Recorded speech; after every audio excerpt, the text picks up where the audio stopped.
In our next session, the Human-AI Superteam Orchestrating Models, Agents, and Automation will focus on how human expertise and intelligent systems can come together to achieve extraordinary outcomes. This is where collaboration meets innovation, showing us how to build environments where technology enhances human potential, improves decision making, and drives scalable real world results.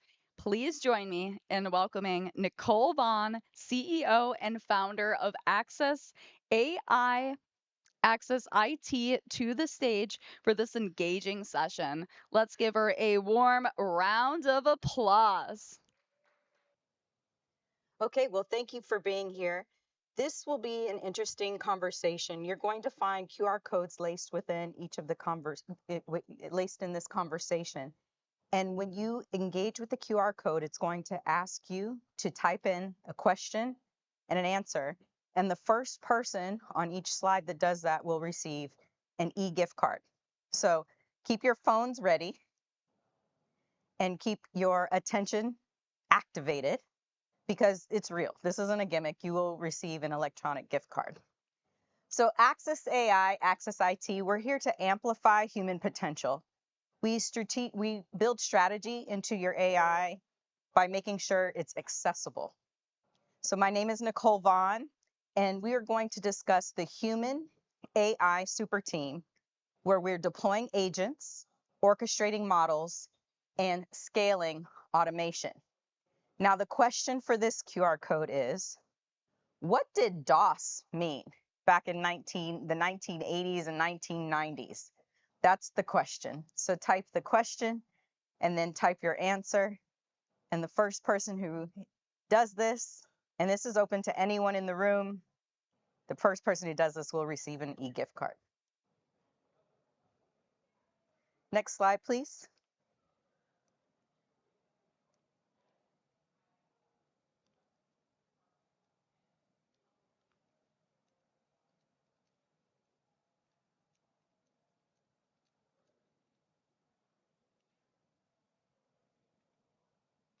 So what if you were correct? If you go back, you can go back one, please. What if your next high-performing team isn't only human?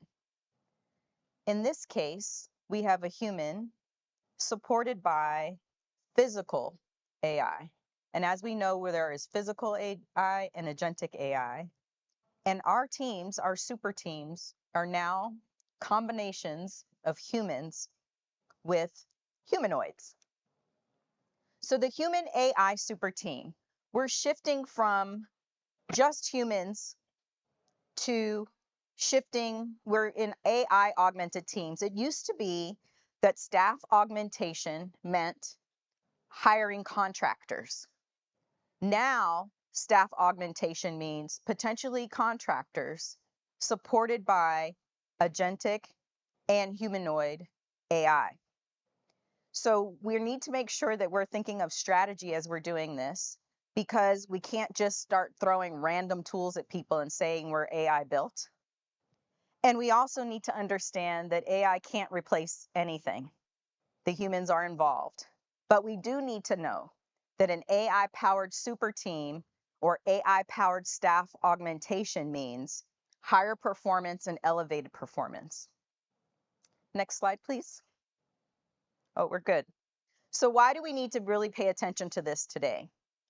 There have been several studies, you've heard it all day, but we want to maximize our output, minimize burnout, and sustain our productivity. So what this really means is during the pandemic, organizations got very comfortable with the amount of output that we could bring due to our inability to do anything else really but work. And so that's why we are saying that's sustaining productivity, but we want to maximize our output and minimize burnout, because at the end of the day, we're still humans. But the good thing is, McKinsey tells us that there's a 57% higher productivity rate when we do AI right, when we infuse agentic and physical AI into our strategy early. And then Accenture tells us that having AI infused in your staff augmentation gives you a 73% increase in your value.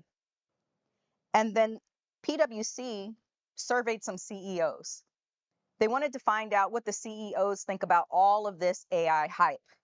And what they discovered is that 85% of the CEOs really do believe that AI will bring value when it's done intentionally and correctly, infused in the strategy up front.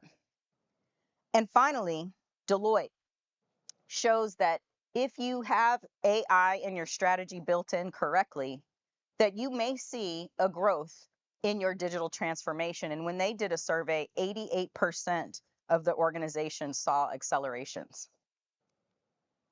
Next slide, please. So what you're going to find in this presentation, unlike others, is a lot of text and a lot of imagery, because this is built for people who may not have auditory access. So what we've learned to do now is to shift back into providing information visually so that we have accessibility in our communication. So the human collaborative framework, and again, you see this QR code, and have your phones ready, because there will be a question that you can answer and potentially earn the electronic gift card. You will earn one. It just depends on who gets in there first. So the framework is really simple. We're going to talk about models, agents, and automation. Next slide, please. The question is, what is required for a super team? That was the question for that QR code. What is required for the super team? So humans plus AI equals a super team. The good news is that humans will continue to provide the judgment, the creativity, and the context, while AI will bring us scale at speed and will help us work through patterns. The humans will always need to orchestrate the merge of the models, the agents, and the automation. Humans will be at the heart of that, conducting the suite. Next slide, please. So I want to talk a little bit about physical AI. This is the new topic that's important for all of us to understand, because this is how us as humans engage with the AI experience. AI systems are going to be able to sense, move, and interact with us in our physical world. And we might as well be prepared for it, because it will be helpful to us if we do it right. So some key applications that you see today are autonomous vehicles. Everyone has an opinion about it. What I can share with you is I have a son who we thought would never be able to drive because of health challenges, but now he may actually be able to navigate the world on his own using an autonomous vehicle. So we're super excited about that. There are smart facilities, and our engagement with our facilities are going to grow as our engagement with physical AI becomes into play even more.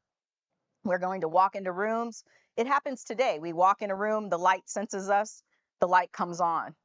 We're going to walk into rooms, we're sensed, and the temperature will change based on our desires, based on what we've told the temperature to do. We'll walk into the rooms, and rooms will be able to understand our emotions and understand what kind of mood we need to be in and adjust the room to the mood that we should be in versus the mood we walk in with. And so the applications are exciting. This QR code, again, is here for you to engage. If you'd like to earn a gift card, please scan the QR code and answer this question. What are 4 key applications that are available today to engage in physical AI? What are 4 key applications that are available today that allow us to engage in physical AI?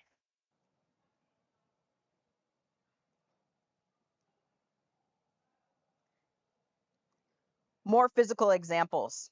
AI systems that move, sense, and shape the world. We have robots. We see these in warehouses now. These smart environments are adapting to us now, and there are assistive devices that people use to help them engage now. There's a really interesting Instagram reel where a woman she is a surgeon's assistant, and she's an amputee, but she uses a robotic arm, and she goes in and changes her battery pack and then goes back into the OR. So we're here. Next slide, please. So why are we going to talk about accessibility? Accessibility is a requirement now. It used to be only ethical, but now it's also a legal requirement. So the European Accessibility Act went into effect in June of 2025. So accessibility is now a compliance conversation on top of an ethical conversation. Companies have been struggling to meet their WCAG 2.1 AA standards because it's really hard for people to find experts. Well, Access AI, which is my company, we have a bench of people who have a range of disabilities who can engage with your agentic or physical AI from a strategic perspective up front or now as testers to ensure that you are compliant. This QR code has a question behind it as well. The question for you to engage, and it is, you can receive an e-gift card. The question is, what is POUR? P-O-U-R. What does POUR stand for as it relates to the WCAG 2.1 AA standards? What is POUR? P-O-U-R.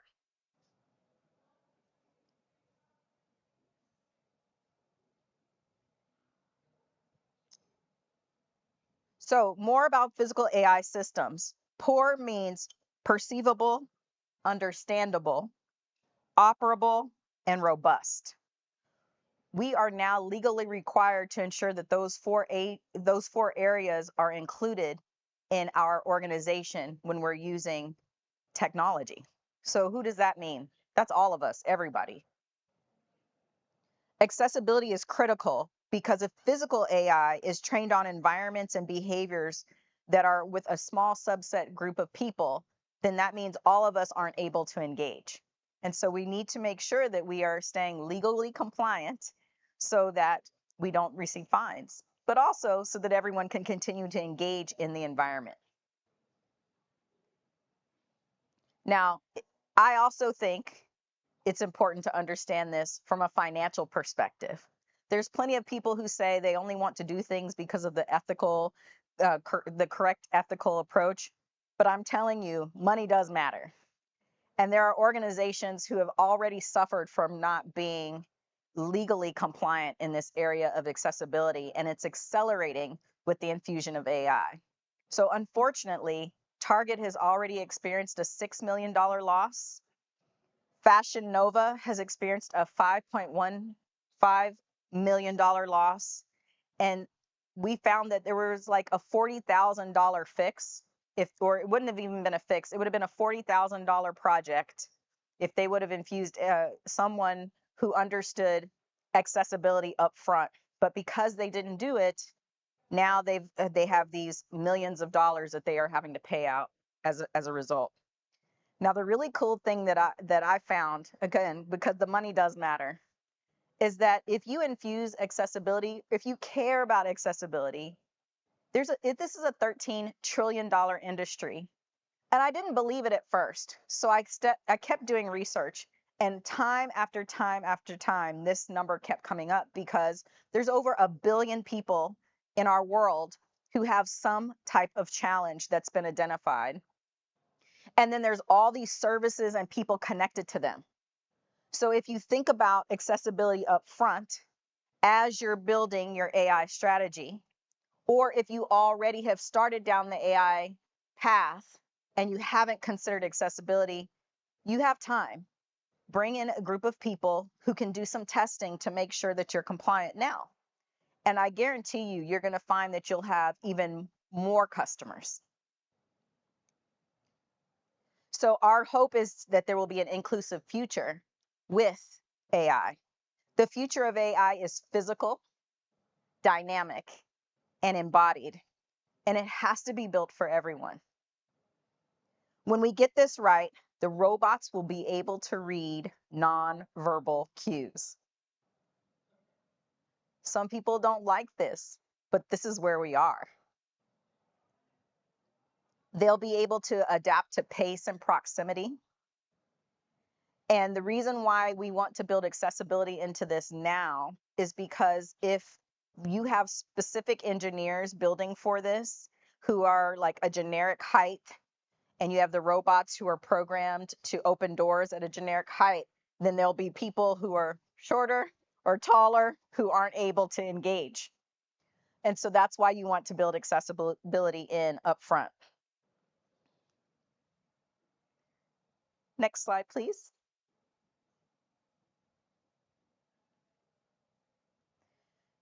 So there are 8 core accessibility agent categories. So remember I mentioned that we're going to talk about agents. We'll also talk about automation, and we'll also talk about models. In this case, we're talking about agents that can be built. If you want access to any of these text-rich slides, feel free to take a picture. And also at the end, there'll be a QR code where you can make a request, and I will send these to you. But some important accessibility agents are employee self-service. We see some of this today where there's voice-based help desks instead of what used to be where you'd have to call in or type. Now there's voice-activated help desks. There's also natural language. So there used to be one language potentially coded. Now there's a plethora of languages that can be understood. Also, something close to my heart is this coding and documentation agents where low vision and blind persons can now code based on voice. So it used to be where you would have to be able to see, of course, to type. Well, now if you can say what you'd like for the software to do, now you can engage, because a lot of coding was logic.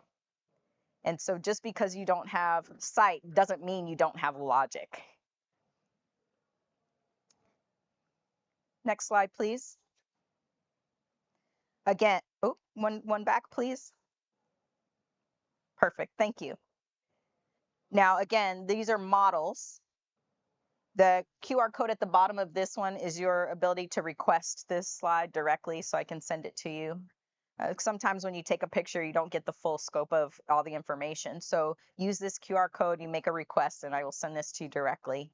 But these are models that are 6 examples of models that have been built in organizations that have accessibility infused at the onset. The first that we all are very familiar with are speech to text or text to speech. These are assistive interface models where they make systems perceptive and operable. People who need to be able to engage because potentially they're blind, low vision, deaf, or hard of hearing, maybe they have some type of motor impairment, they can still engage because there's live captioning and transcription. There's also physical and digital accessibility models. Next slide, please. Again, this QR code will give you access to the complete slide, but these are automations. So again, you have models, you have agents, and now you have ways to automate your AI solution. So automations mean you have a support that follows you to meetings. So for example, every meeting that I have on my calendar, my my agent automatically follows me to every meeting and starts taking notes for me and starts summarizing for me, and then gives me my action items after without me having to program it or tell it to come to the meeting.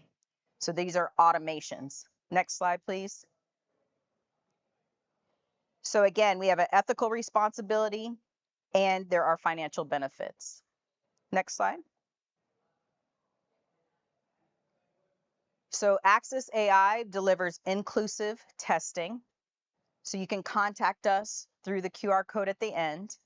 We have a bench of people with varying disabilities who will be able to come in and help you with your strategy, or if you already have a strategy that you would like to implement, we help you test up front. Next slide. So financial losses. Domino's lost over $1 million because a customer couldn't buy pizza. They were blind, they couldn't buy pizza, they sued. Domino's paid $1 million. If they would have paid $40,000 up front just to have some testers come in and help them design their website, $40,000 cost versus $1 million loss. So this is why you want to do this now. Next slide. More financial losses. You can see Walmart lost over $6 million because of an inability to include accessibility. They just didn't think about it. They didn't put accessibility in their plans. Next slide. Research assistants have gone from 3 hours to 5 minutes by including AI bots. Next slide. $400 million have been saved. You can use this QR code and you can get access to this information as well.